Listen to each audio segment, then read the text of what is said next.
Welcome back to our presentation on writing a successful personal statement.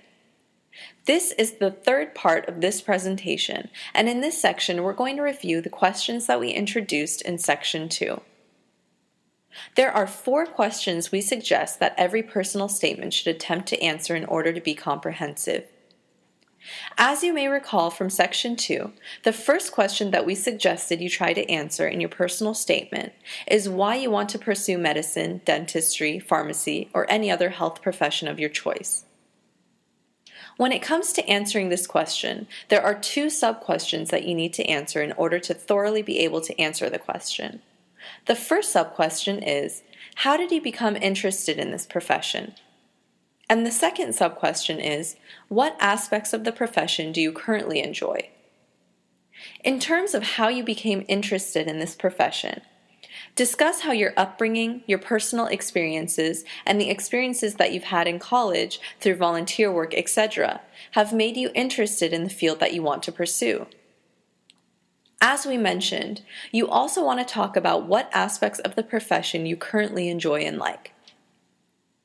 This is less of a historical account and more of a review of the characteristics or attributes of the profession that you find interesting. We recommend that you try to be as specific as you can here.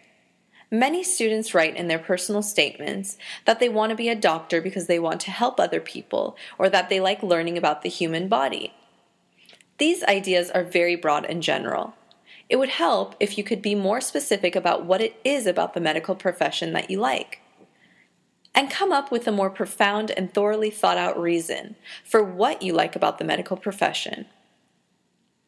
The second question that every personal statement should attempt to answer is what characteristics make you as an applicant a good candidate for both the health professional school that you're trying to enter and for the career that you want to pursue. We encourage you to draw on your personal and professional experiences to talk about qualities and attributes that you have developed instead of just listing your positive characteristics. It's easy for anyone to write a personal statement and to list a series of attributes. I could write an essay and say I'm very hardworking, I'm very intelligent, I'm very compassionate.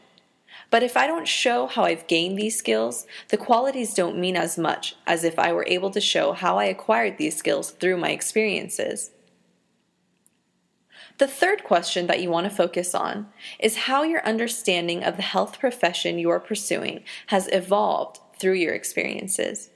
Here you want to discuss your exposure to medicine, whether it was earlier on in life, through your upbringing, or perhaps your family life, or later through your clinical experiences as a volunteer.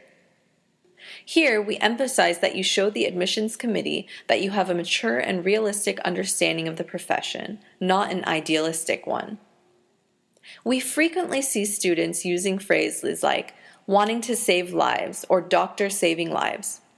These grandiose statements can sometimes give the false impression that you think in a very idealistic way about the profession you want to pursue, and that you don't fully understand the limits of that profession.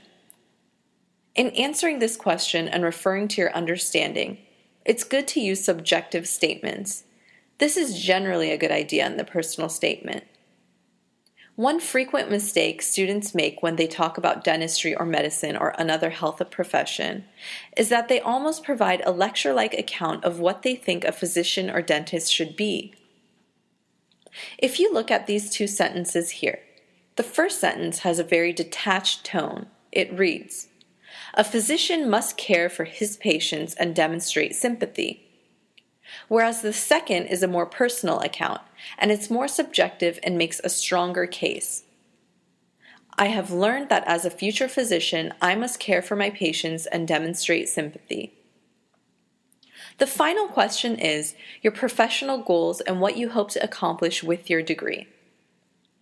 For this question, it's good to talk about the type of career that you imagine yourself having after you've completed your training. It's nice to sprinkle this throughout your personal statement and talk about how the experiences you've had helped you form the vision of the career you want to go into. If you've been involved in teaching, for example, and you really enjoyed it and hope that in the future you can teach as a physician or a dentist or a pharmacist, talk about that in that context. Here, you don't need to get into the specifics about the specialty you want to pursue and the exact details of how you see your career, but just having a vision and showing that you have some focus and some goals for the future helps. This concludes the third part of this presentation. We will continue on the different steps to writing a personal statement in Section 4. Thank you for your attention.